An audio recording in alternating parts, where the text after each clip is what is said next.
Namaste, ladies and gentlemen, brothers and sisters, boys and girls. Welcome to our monthly Satsang. Just a few housekeeping items before we start. The toilets are to my right as you go through the library, and there's more toilets down the stairs if you need them. Ways of exit is where you've come in through the building. That's double doors there. And during the Satsang, we'd appreciate if you put your phones on silent. That'd be appreciated. Thank you very much. I'll hand you over to Swamiji.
Om Sthapakaya cha dharmasya sarvadharma swarupine avatara varishtaya Ramakrishnaya te namaha. Namaste to everyone. A warm welcome to all of you for this prayer meeting or satsang as we call it. We hold this satsang a Sunday, generally on the third Sunday of every month, so that everyone can come together and listen to words of wisdom. One of the three spiritual disciplines of Vedanta is that of listening. Vedanta speaks about the three disciplines that one needs to follow in order to achieve to the highest perfection. They are Shravana, Manana and Nididhyasana. Shravana is listening, not mere hearing, but listening. Listening to the words of the teacher, listening to the words of wisdom, even if it comes from a child, listen to the words. And then Manana. Manana is to internalize it, to try to understand what one has heard or listened and internalize it. And Nididhyasana is deep reflection on what you have heard so that it becomes a part and parcel of your life. Life brings to us lots of challenges. Swami Vivekananda was once asked to define life, and he said, life is the unfoldment and development of a being under a series of circumstances that tend to press him down. I'll repeat again. Life is the unfoldment and development of a person or of an individual under a series of circumstances. One might be overcome, another will be waiting to be overcome. So today we have with us a very unique personality, a legend in his own lifetime, Dr.Maha Sinnathamby. Most of you would know him, but for those who do not know much about him, this whole Springfield city that you are seeing here, is the creation of Dr.Maha Sinnathamby.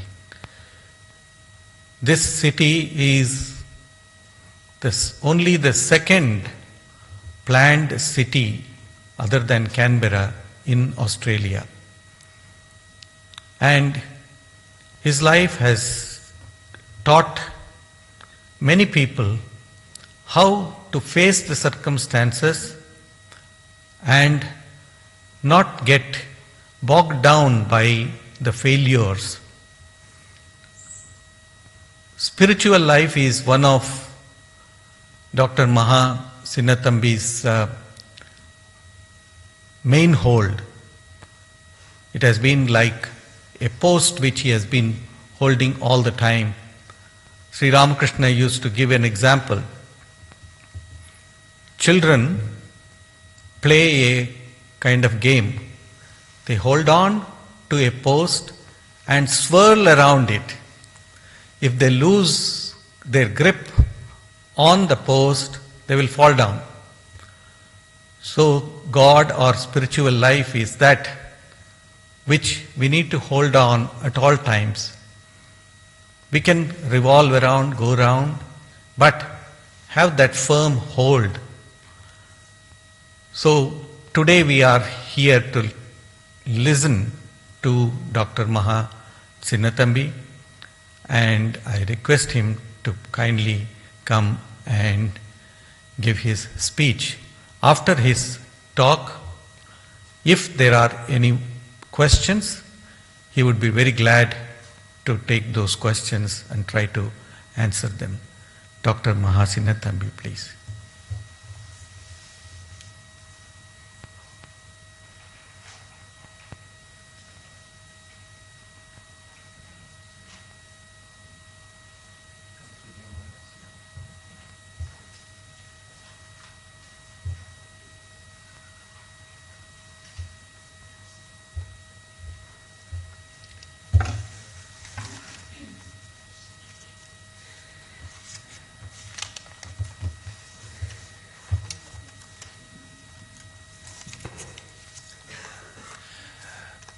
Thanks very much, Maharaj.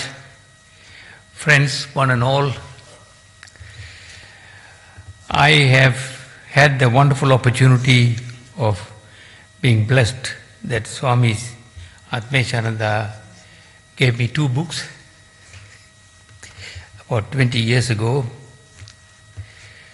and I treasure that very much, as it has influenced me quite a lot. Among the very many other books on Vedanta and teachings of Swami Vivekananda, this came as another book that has had a major impact.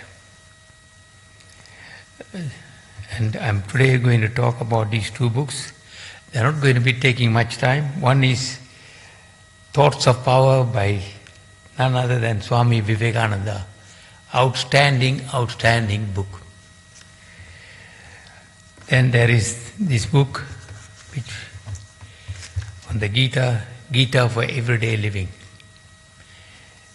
Friends, to show you that I'm not just a preacher, I do read this book, 5 pages of each of them, morning and night, every day, unless circumstances comes that I don't have time to read it. When Swami Sridharananda heard about this, and I was in Sydney at one of his weekend conferences, he said to me, please explain this book to the audience, and I could see the audience of about 250 or 300 of them. They were very well qualified and educated people, and I said to them, I'm not going to preach to you, but I'm going to suggest something that you may wish to think when you go home. One is that I know all of you don't have time, and I'm not going to say to you to read a book that's going to take you a lot of time. This book is 55 pages. It's only a tiny book, 55 pages, and I read about 5 pages only, but I read it and read it, and I read it all the time. So please think of it, you're only reading 5 pages, but the value of it is enormous. So, Maharaj, thanks very much for having given me this book for me. And it goes on by saying, ye are the children of God, the sharers of immortal bliss, holy and perfect beings, ye divinities on earth. That's one page, one line I want to read. And then he says, faith, and faith in yourselves. Have individual faith in yourself. And faith in God. And that's the secret of success.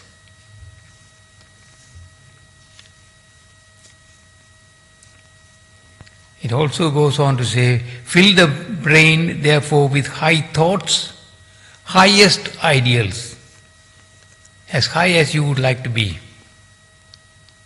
Place them day and night before you, and out of that will come great work. So think of it day and night. Think of it day and night. And out of that will come great work.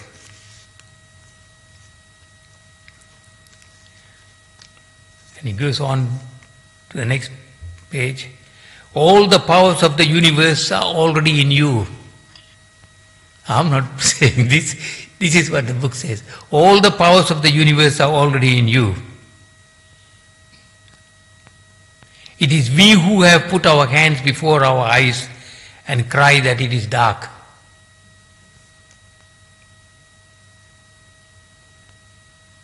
Know that there is no darkness around us. Take the hands away and there is a light which was there from the beginning. You have got it from the beginning.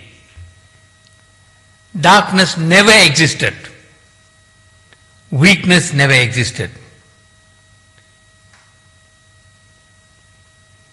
We who are, I won't say the word, we who are who we are, that we are weak, we who are fools that cry that we are impute. The ideal of faith in ourselves is of the greatest help to us. If faith in ourselves has been more extensively taught and practiced, I'm sure a very large portion of the evils and miseries would have vanished.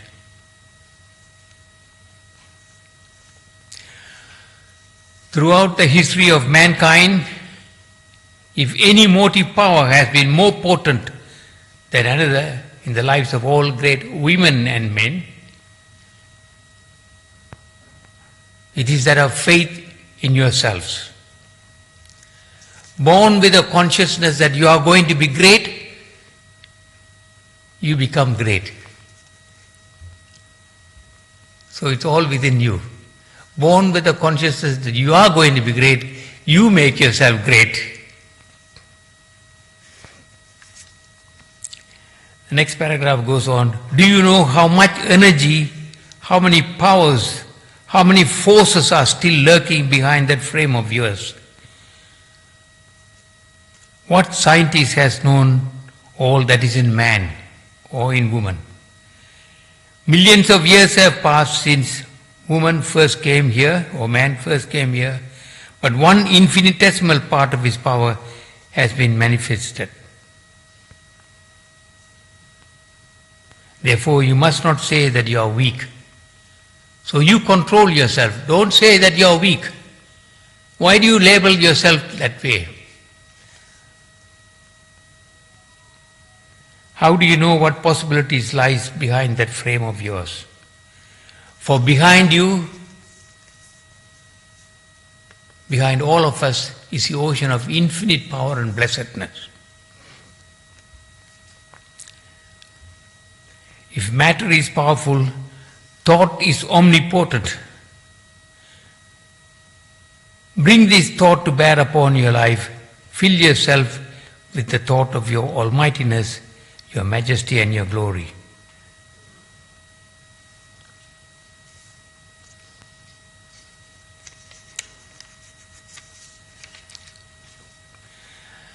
Friends, it goes on.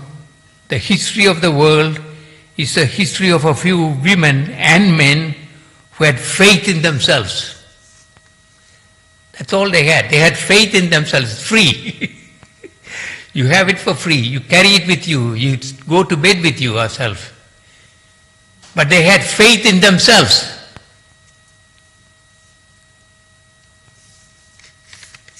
That faith says you can't do anything.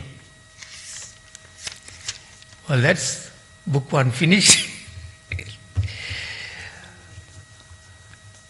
Please think of it. That's my best and the most valuable asset I have.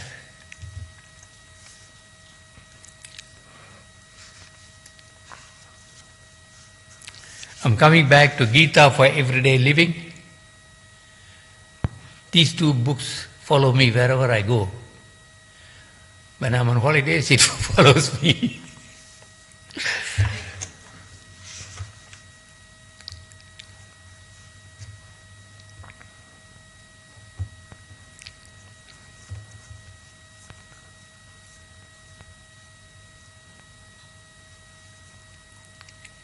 We read in the Upanishads, Maharaj is, I've got to help you, ask you help. She may take it to the young aspirant asking the question, who am I?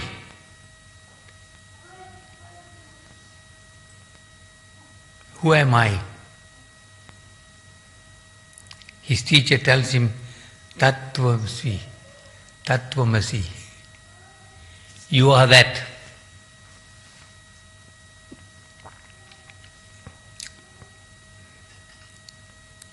You don't have to think who that is. You know who that is. It is you who is that. The Gita exhorts us to get rid of our limitlessness, extend the boundaries of our awareness, and gradually become absolutely our true self without any limitations. You do not have any limitations because you are the Atman.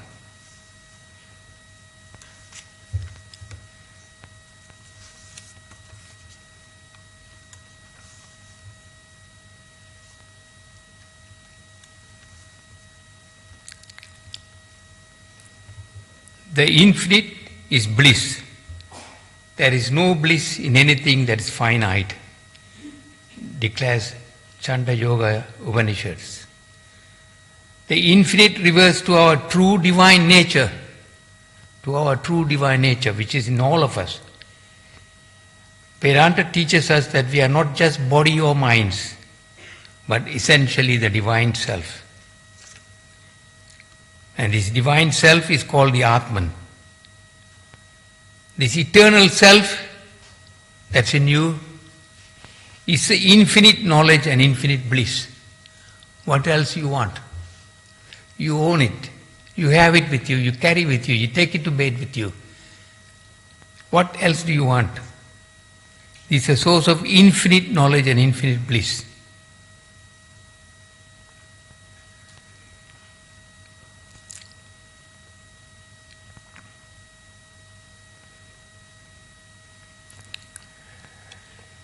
The Gita is a manual for learning to face the challenges we encounter in daily life.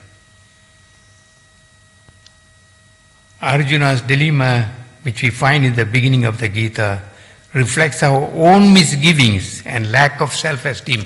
We lack the self-esteem. We have put it into us. There is no lack of self-esteem in any one of us. So Gita reflects our own misgivings and lack of self-esteem.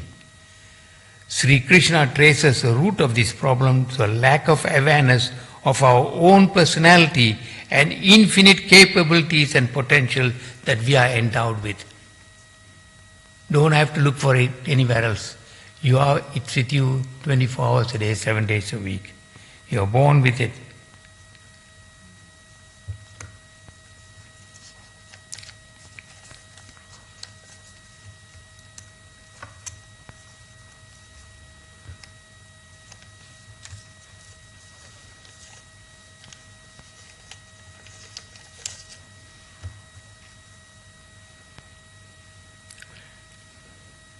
Sri Krishna's first teaching is, do not give in to weakness, for this weakness is rooted in an erroneous perception of the reality of ourselves. And as long as we think we are limited creatures, subject to birth and death, sufferings and many sufferings,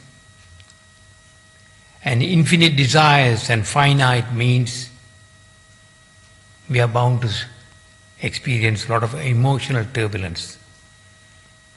And Krishna says, don't give in to that. Don't give in to weakness.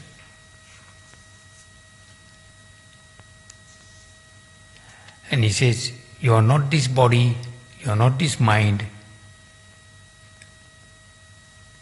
you are the Atman, which is pure consciousness, and immortal and ever pure. Friends, think of it, benefit out of it, think of it day and night, and that change will happen. And I'm not here to preach. I'm just saying that's the end of the second book.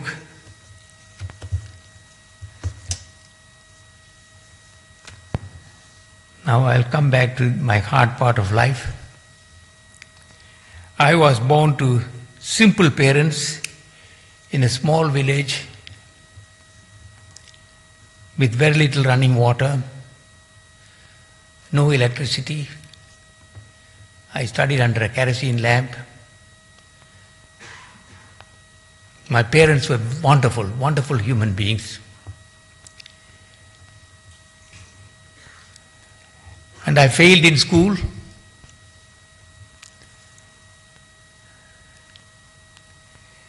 And finally, when school finished, my dad put me into a plane and I landed in Sydney. I'm one who gets accustomed to a changing environment very quickly like that. Things were moving so fast in Sydney compared to the little village I had, which you could count the number of cars in a day. I adjusted myself to that quick environment and I became one of the crowd. Went to the university to do engineering. Those days, if you had 8 subjects and if you failed any one of the subjects, you repeat the whole lot. Very unfortunate, but I failed the first year because I failed in a few subjects. They said you have to repeat the whole lot. I'm not a very bright student. I repeated that year and I passed. Went to the next year, the next hurdle. Again another failure. I failed. And this is when I was really worried. I wrote to my father and I said, and mother, they were both suffering a lot to keep me at uni. I said, I'm sorry that I let you both down.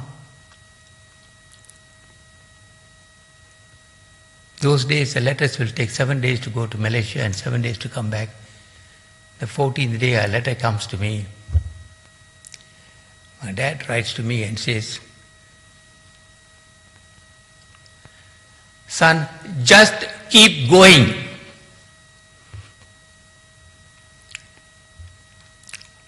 Don't give up.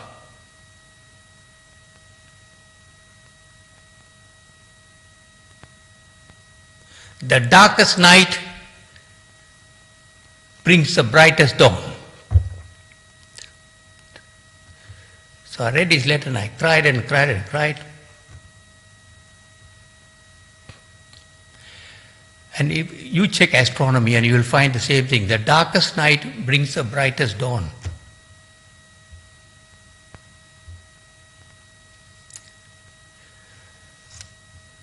From then on, friends, I didn't fail. I don't know what happened. It's the same man, but I didn't fail. I finished my course and I went and worked for the Sydney Water Board as a civil engineer. I was doing well, but after about 3 years, Mom and Dad wanted me back. I went back and within 23 days, I was given a job as a civil engineer with the 5th largest English firm that was doing World Bank and Asian Development Bank jobs. They recruited me, and from then on my life was on the upstream. I was working with this firm for 3.5 years. One day, the boss calls me in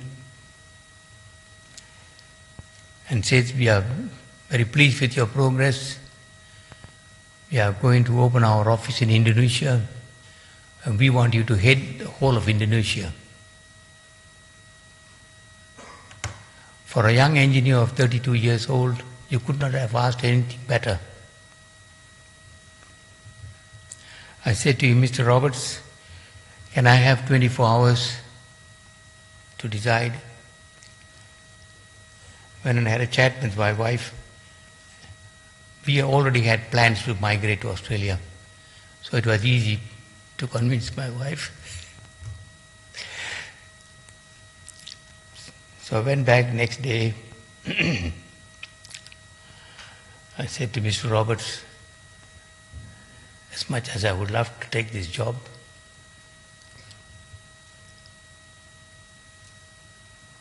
I've got to resign. He wiped his tears. He felt sorry for me, but when he heard I was going to Australia, he said, I wish you well, and I'm sure you try, and I'm sure you'll do well. So that's it.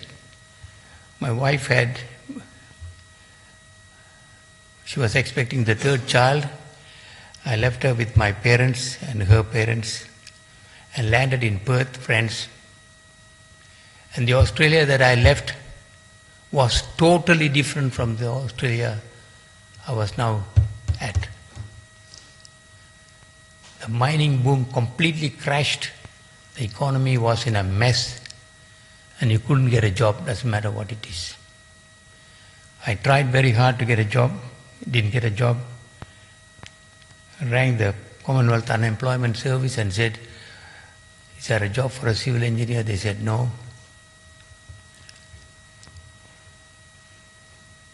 3 weeks later, I ring that man again, and I said, have you got another job? Have you got a job for me? And he said, no.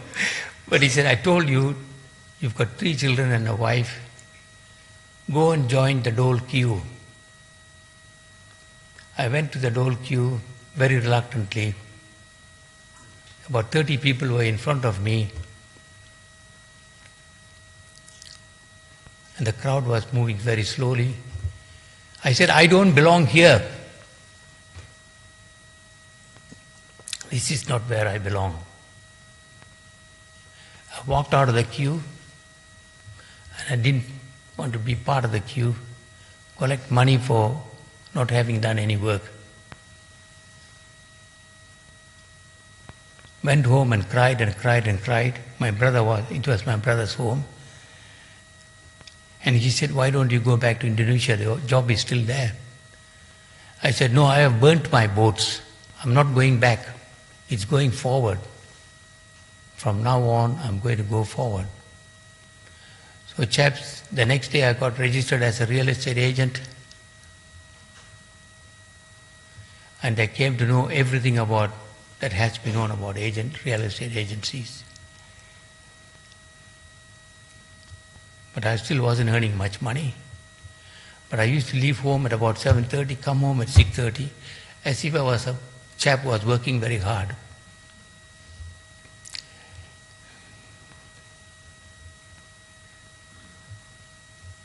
So one day I met this Swedish chap, and he said to me, he asked me, what are you doing? And I said, I'm not doing much. And I said, what are you doing? And he said, I'm not doing much at all. I'm walking around the streets looking for a job. But he brought out these friends, and I carry these. I've been carrying this for nearly 50 years. He said, on one side is metric, and the other side is imperial. Australia has gone imperial, and you can sell this and we can make a fortune. Well, I'm a fellow who will give a go at anything. We walked from one hardware shop to the other hardware shop, not much success. One day I sold 13 of these rulers. I was so excited, I was very happy. I went back to my wife and I said to my wife, I'm rich. She said, what do you mean? I said, I've sold 13 of these rulers. She knows me very well. She said, come on, that's not going to feed us. So this went on for a few more months, and one day I came back home and she showed me a letter, and there was a letter from the Metropolitan Water Board of Perth offering me a job as a civil engineer. She said, are you happy? No, let me think about it. Because I already made up my mind that I had to go out into the world on my own. But she said, you've got 4 children plus yourself to feed. Please take it up at least for a short time. So I worked as a civil engineer for 3.5 years, but my mind was on the outside world. I resigned with a fellow civil engineer whom I had converted in the meantime to leave. And the two of us went out and we were builders, building houses, shops, factories, everything. And we did extremely well. And within 7 years, we had a balance sheet of about $8 million. Everything we touched went gold. My business partner said, I found a new girlfriend, I'm off to the States. So I carried on my own, and I was doing very well, continued to do well. And the bankers and the accountants and the lawyers advised, you better go public. It's a wonderful time to get yourself listed in the stock exchange. We went out to raise $14 million, friends.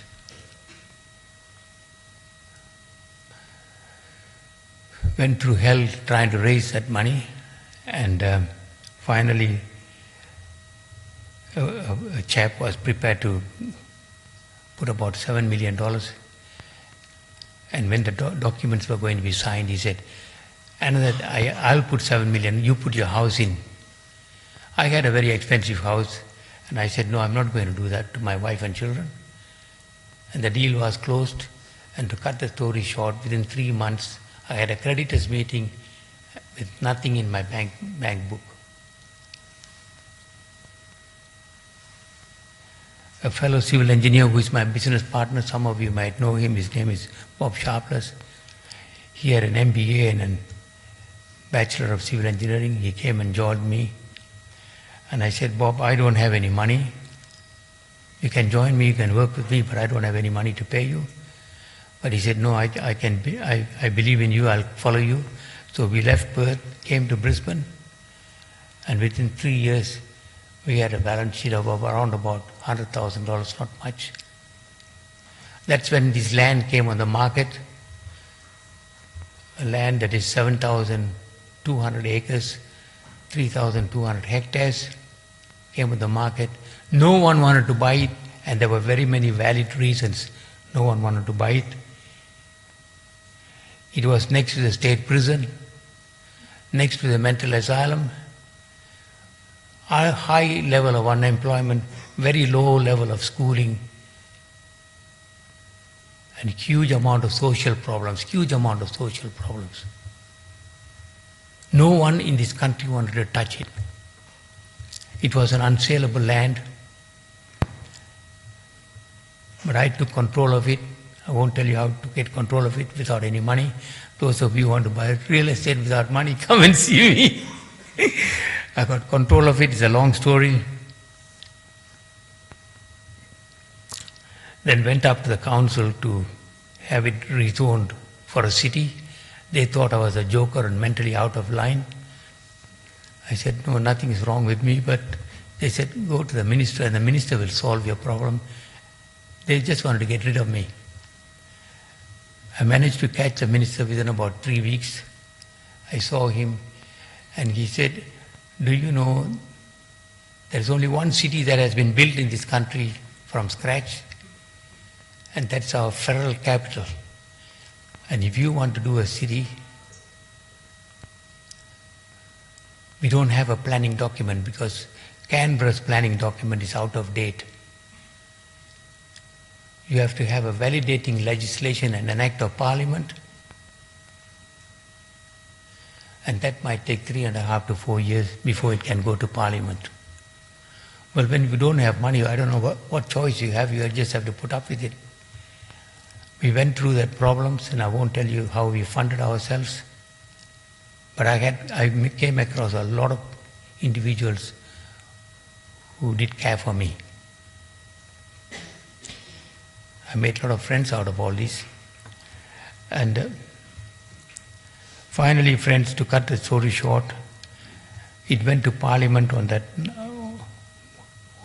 a night, and we had 189 parliamentarians then. And on that night, all the 189 parliamentarians came. Normally somebody is not well, or their wife is not well, or the children are suffering, or whatever it is. Normally they have about anything up to 10 people, 10 ministers who will miss out. On that night they all turned up, and there was a lady minister who read the reasons why this city should be approved. Ty Macaulay is her name is. My planner and me were sitting on the private lobby and watching the show. When they were asked to vote, 10 hands went up, 20, 30, 40, and finally all the 889 hands went up, friends. Never in the history of Queensland. Go and check the Hansard report. It's in the Hansard report. Unanimous support for a city, and to a chap has got no money to build a city. Who does this? I think that somebody is here who does all these things. On that night it was unanimously passed, and go and check the records. Canberra only had a 60-40 vote. On that night a city was given birth. That's the city that I'm still working on.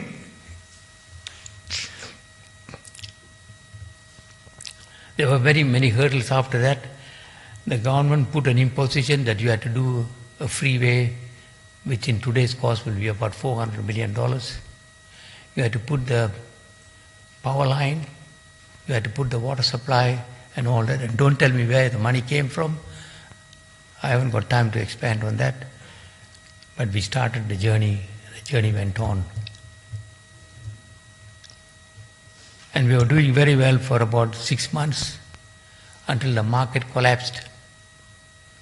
Land sales went down to nothing, and very soon we couldn't pay our interest to the banks.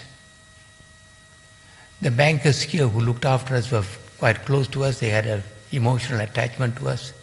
So they brought the head of the bank from Melbourne, who called us for a meeting, and he said, you blokes haven't paid your interest for 6 months. We are going to wind you down. In 30 days, we are putting a liquidator in.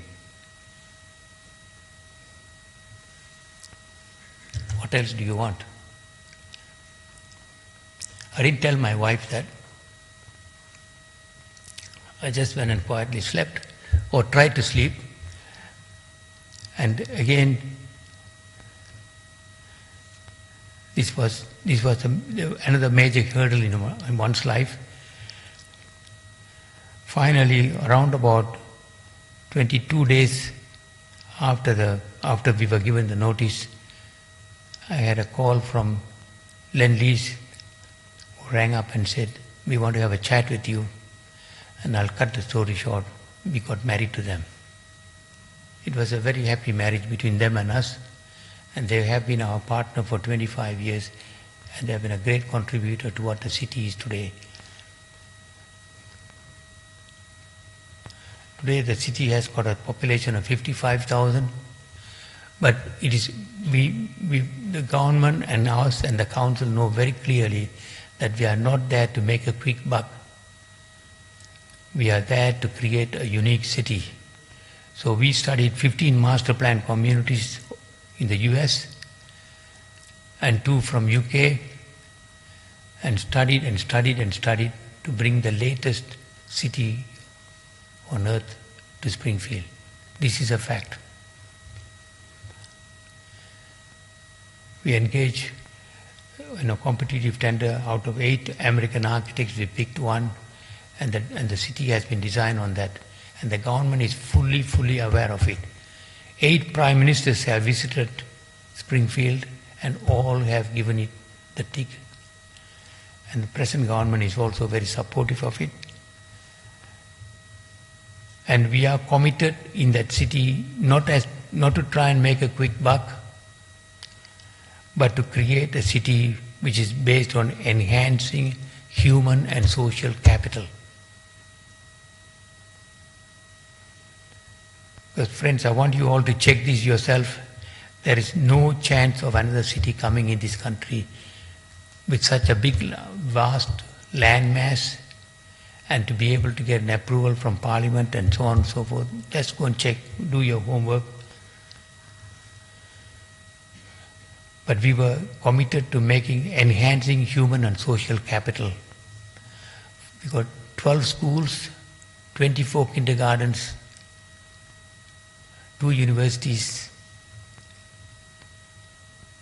a site that will have the largest hospital complex in the country, which is under construction, as you know. It's a Mata hospital. And an IT hub which is twice the size of Silicon Valley, which is yet to start. But that was the journey that we had to go through. And it just says, as you think, that's what you become. So please think of it, because I'm about to conclude. If you want to give me a hard time, do that. I'm used to be given a hard time, but please ask me any questions, or if you want to try and build a city, I'll tell you what to do, what not to do. But thanks very much, Maharaj. I enjoyed the audience, I enjoyed the crowd. I've enjoyed bringing them to be aware that these 2 books are there, and I read them every day and night. And they will give you a lot of inspiration. So with that, thanks very much. Have a wonderful morning. If you have any questions, can you come forward and ask the question, please? I like some hard questions. Hey. It's not a hard question. The thing is that what you said in the second book, that who am I think it's very nicely explained by Swami Vivekananda in the first book. We are the children of God. Yeah. Having boundless limits, there is no limit. Yes. So you can do whatever you like, as because we are the children of God. Yes. So that's the thing. It's nicely explained by Swami. And you just told us. Very nice. Thank you. Thank you. Any more questions?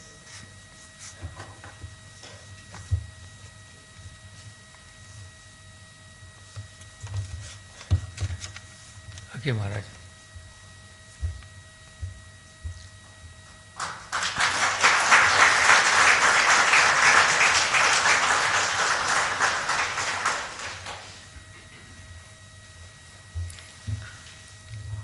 All of you have heard how a being can travel from hard times to gain absolute success. There is a saying in Bengali language, dekhe shikha or theke shikha. That means there are people who would learn only when they get beatings by the world. Only by their own personal experience they will learn. But there are others who, by just hearing and listening to the experiences of those who have traversed that path, change their course and then reach to greater heights.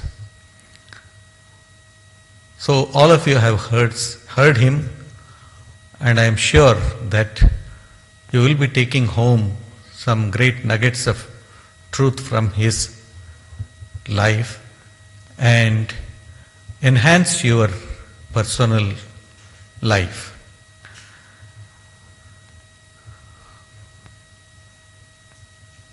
There near to the door we have a few books.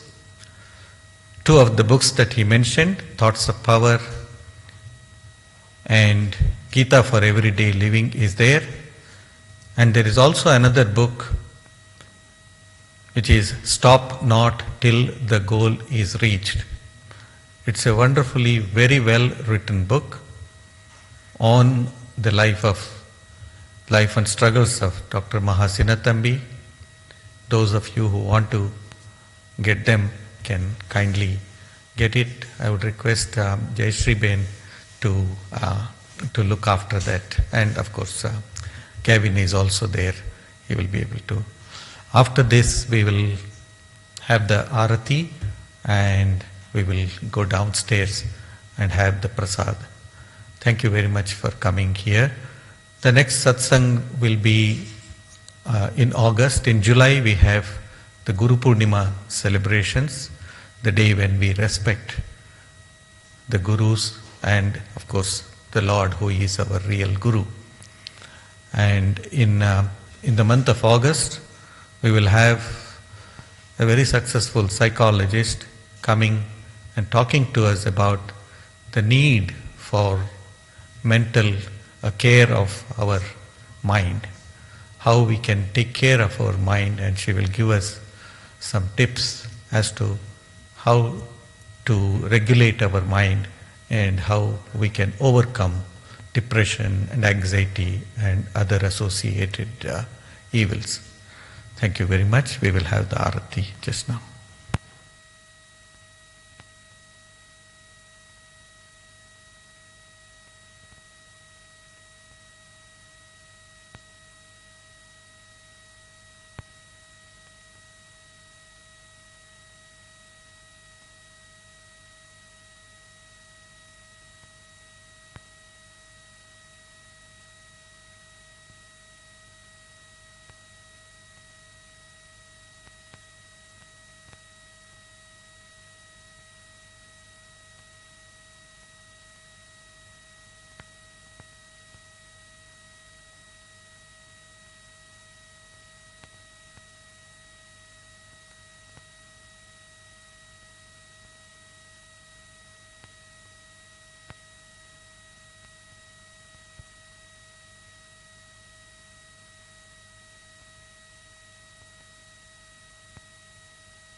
Today's satsang has been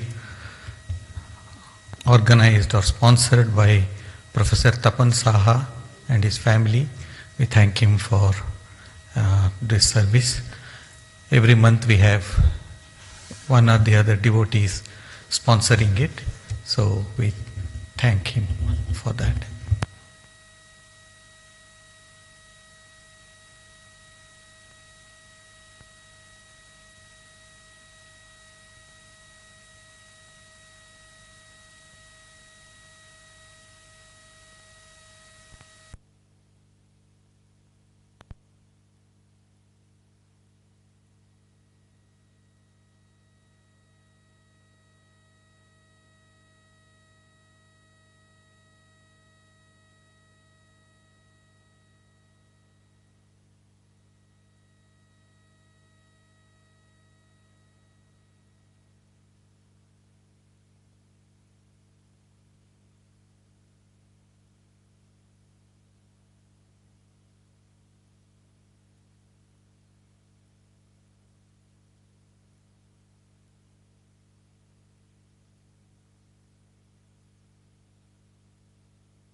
One announcement.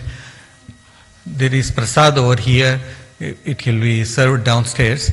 The main meal is coming. It will be arriving in another 10-15 minutes. Kindly wait. Please don't go without having the prasad. Thank you.